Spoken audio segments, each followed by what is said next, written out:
me now. 3, 2, 1. Hey, I'm Wes Kane and I'm partying with Dirt Shark and Daytona Supercross. We're about to unleash the beast. Yeah! And the beast is coming in from the east and the west and all around, and that's my man Wes Kane, and you're not. VIP in the house, holla! Let's go, we out here in Daytona 2022. Dirt Shark, baby! Let's go! Hey, that guy's sick. What up? How's your boy? Your boy who? That one right there? Oh yeah, dude, he was in Texas last weekend and he's sick. He's a vibe. It's what is it, noon, he's got a big beard. My pops would be hanging out with that guy for sure. How's it been? It's been sick. We're on the Coming off a win, dude. Got a win. We're at Daytona. This place is awesome, dude. It's rad. So you feeling the track or what? Yeah, sick. Sandy, dude. It's hot and sandy, but You like Daytona? Yeah, of course, dude. I got my first win here. Daytona, baby. Faulkner and Jet.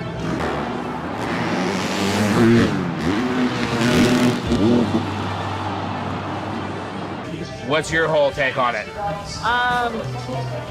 Well, I honestly, for real, it's a bummer regardless.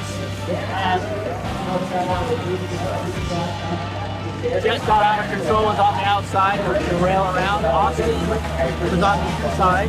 And maybe he should have just took him high and then stopped him right there, and that would have ended it. And then he could have still been in front of us. But he left it, so they just went up to the top of that thing and took the dust box, and he kind of flipped the bike back over, and Austin was just right there. So like, I don't think he did it on purpose. Accident. Was it a cross jump? It was a cross jump because of the way the bike hit, but Yeah. I don't think he did it on purpose. Well, we don't, I mean, he didn't do the paint slap on purpose either, but don't you think he was sort of like coming in hot? Oh, he was. Don't you think he should have like took a breath and just sort of, you know, like... Well, he probably could have took a breath.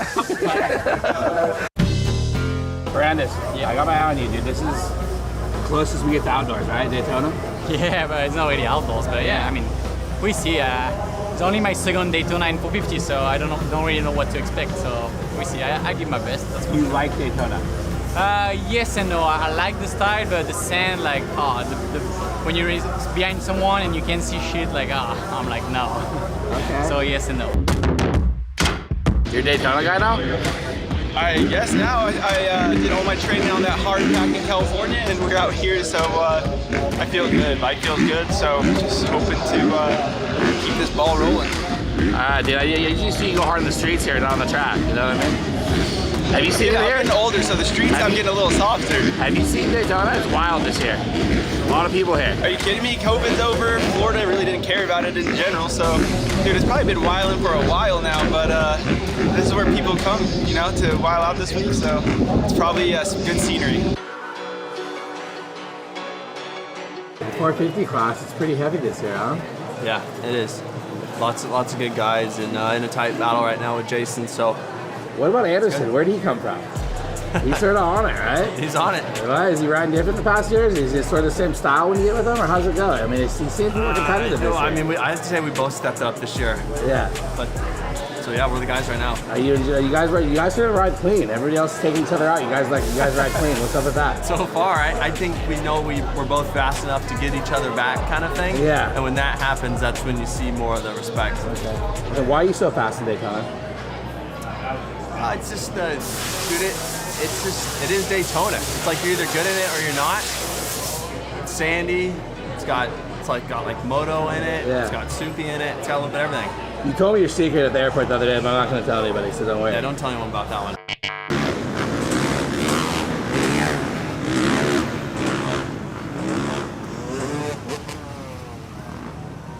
How did you do that? Where'd you do that? Dude, last week before Dallas,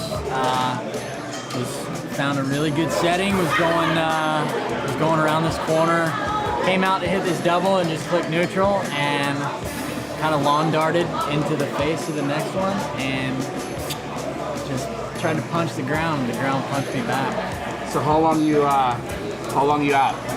We are out about 10 weeks. But yeah, we got. Oh man.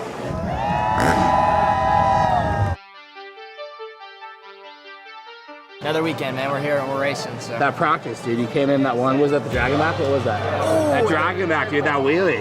Take me through that. So we changed the paddle tire. She hooked up. She was barking off that thing. Got a little high, but didn't have it again. So we're there. Yeah, all good? Yeah. All healthy? Everything's good? I mean, a little tough last weekend, but like I said, we're here racing. We got a shot at this. So. You still having fun? Always having fun, man. I like that, dude. Can you still ride a dirt bike? Hey, can I? Mitch is looking for a new rider and he's kind of looking my way. The only trouble is he's not coming up with the money.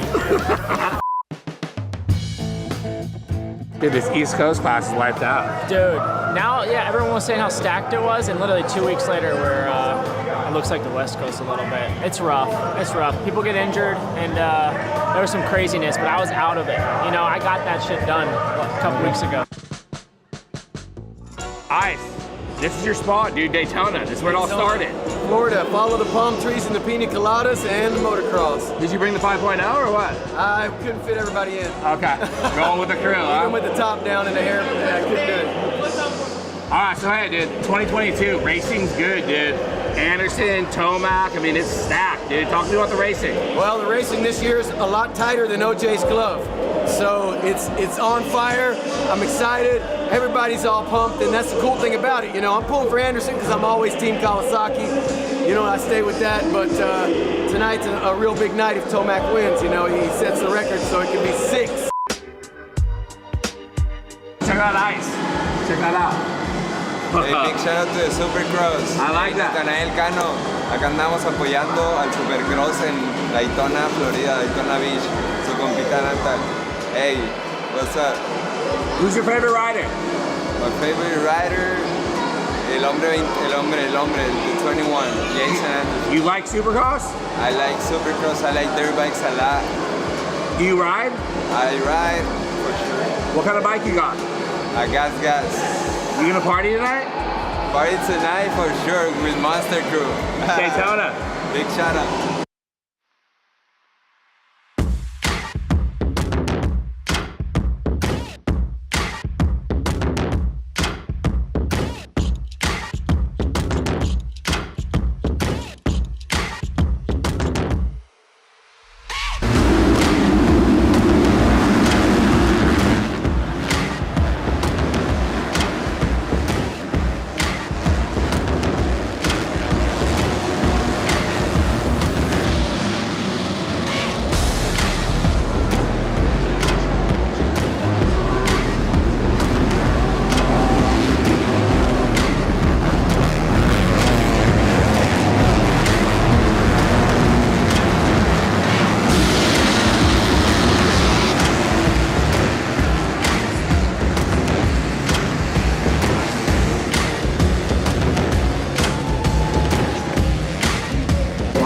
bro? Bro, I blew my knee out in the heat race pretty bad.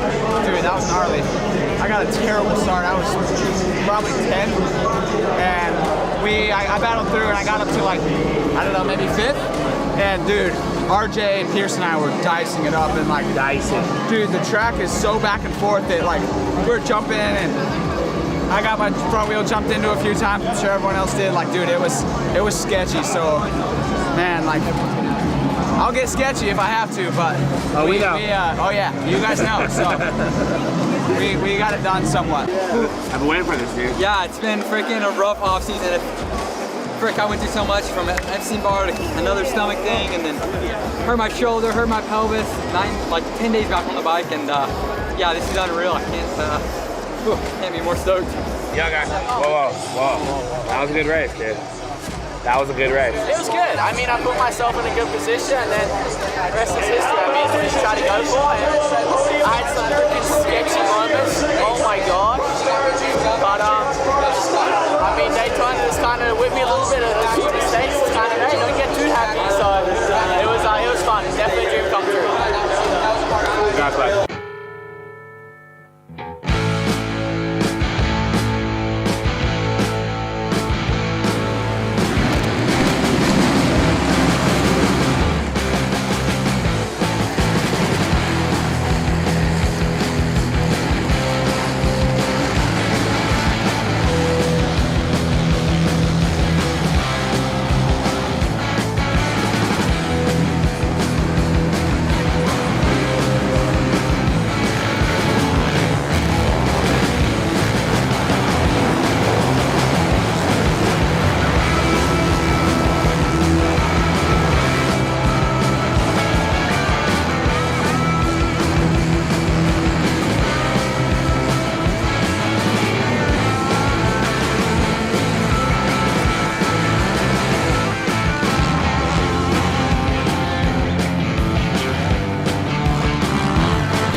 close but no cigar shark. Damn lapper sometimes.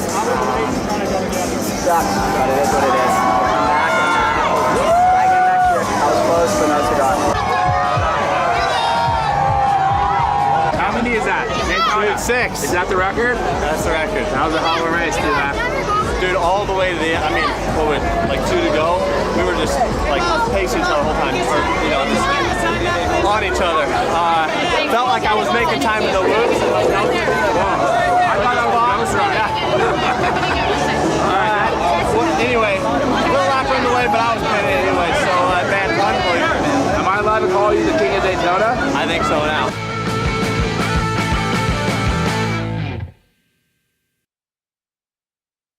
Are you partying tonight? We're gonna go out Main Street tonight. We are in Daytona. It is bike week, and I got Wes Kane here. So we ain't sleeping, we're creeping. We're watching Dirt Shark game. Ice, Wes Kane. Dirt Shark, baby! Dirt Shark in the house!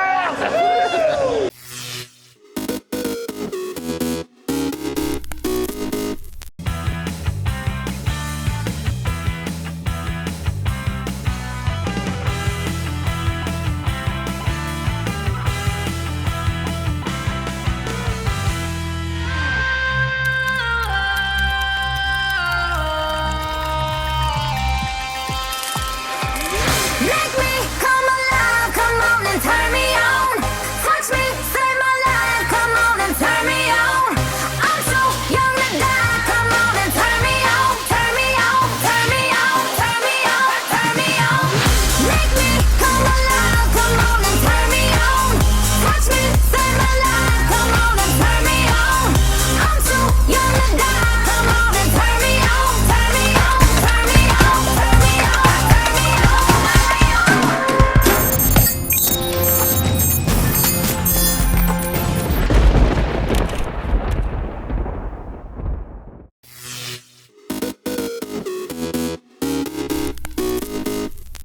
Upgrade work continues outside the space station, an updated strategy for landing Artemis astronauts on the moon, and unsealing pieces of the past. A few of the stories to tell you about this week at NASA.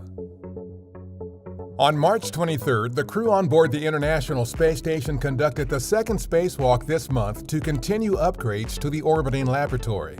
During the outing, NASA astronaut Rasha Shari and European Space Agency astronaut Matthias Maurer worked to install new thermal system and electronics components on the station's U.S. segment.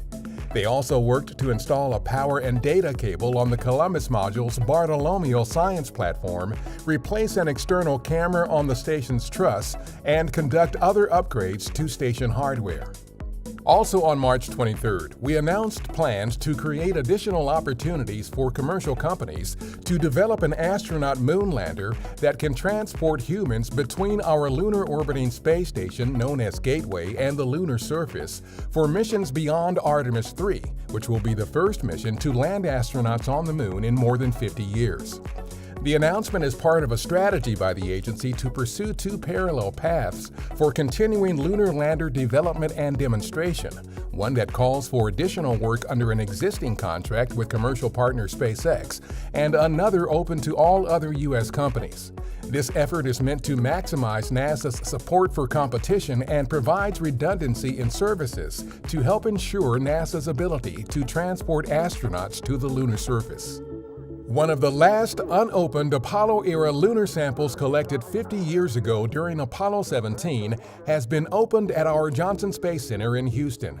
Sample 73001 had been kept vacuum-sealed and in pristine condition in anticipation of the day that scientists equipped with advanced technology could examine it. The Apollo Next Generation Sample Analysis Program is studying the sample and others like it as we prepare to send astronauts back to the moon for more samples on upcoming Artemis missions. On March 21st, the number of confirmed exoplanets or planets outside of our solar system ticked past the 5,000 mark.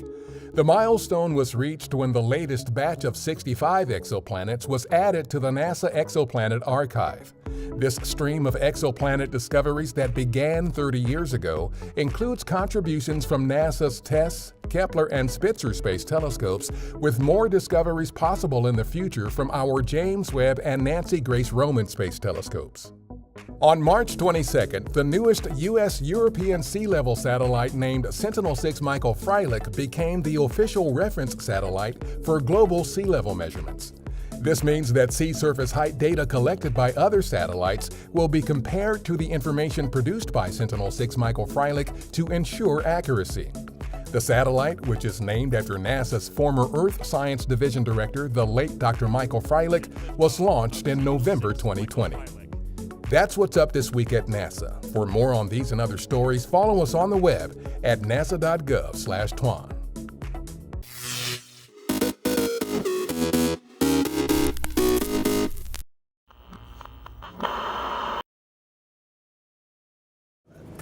Things that style, it won't rip.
My name is Steve Mazzaro, and I'm a music producer and composer.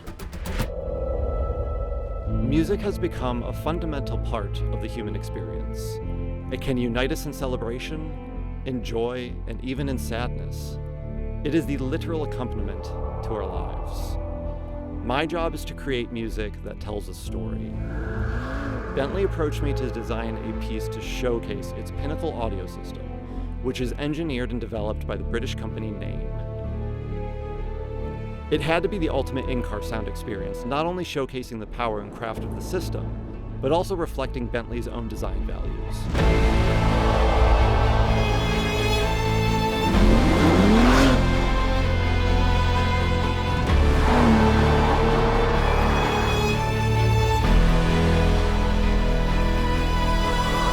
The brief was beautiful in its simplicity. Bentley gave me only 3 words to work with. The same 3 words that drive their own design process: inspiring, harmonious, and potent. As a composer, such an open brief gave me the space to play, metaphorically and literally.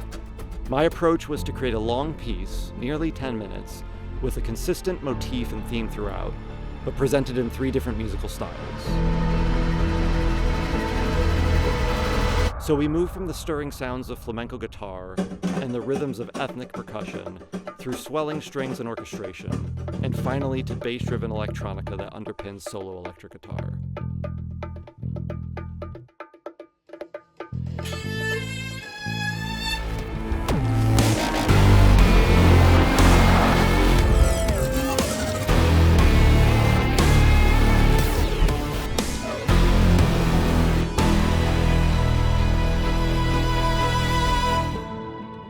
It's a journey through as many unique sounds as possible, matched to the ability of the Bentley name system to produce the ultimate driving soundtrack. The final piece features performances from some of the most accomplished instrumental soloists on the planet.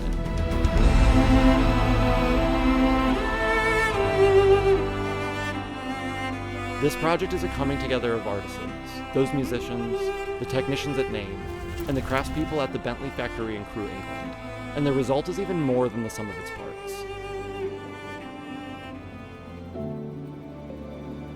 It's been an honor to lead the process.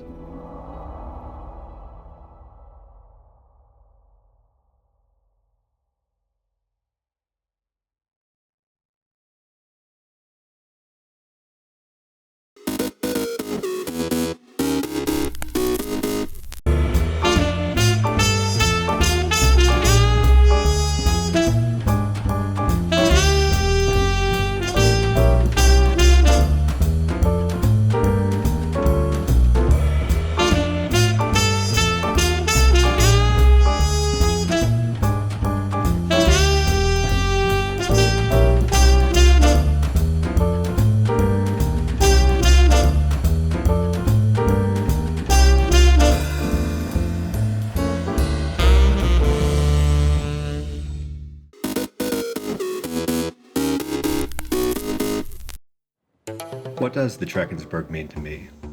Well, in a word, it's widescreen. It's a cinematic landscape. It stretches from horizon to horizon. It's just huge. The mountains here are very distinctive. Their jagged peaks just pierce the horizon, and instantly you know you're in the Drakensberg because no other mountains in the world look like this. Everywhere you look, there's a great shot. The plant and animal life is amazing. I've just been stunned by the variety of birds, and there's such a sense of tranquility. It's just beautiful. The landscape seems untouched, but you look and there's rock art everywhere. It really makes me feel connected to the people who have lived here thousands and thousands of years before. But I think it's those wide open skies of the Drakensberg that will stay with me. That's what I'm going to remember.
April 3rd, 1968. In Memphis, Tennessee, civil rights leader Martin Luther King Jr. gives this speech on the night before his assassination.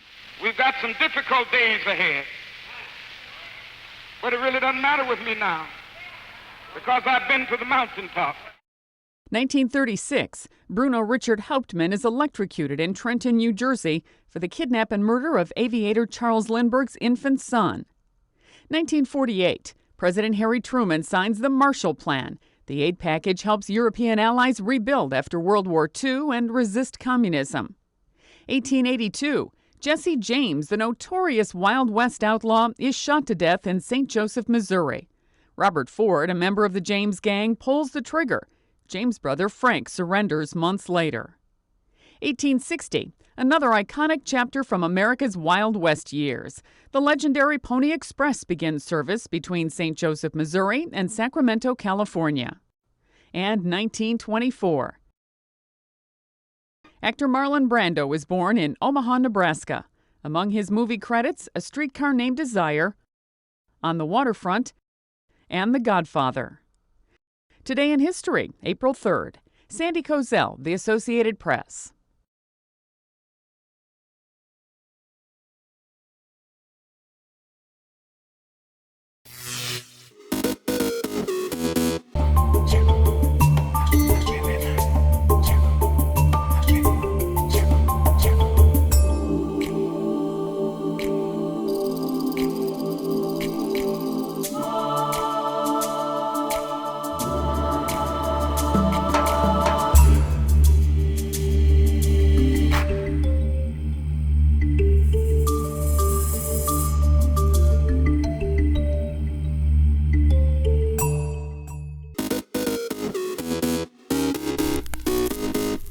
Welcome back in our studio, and in today's news,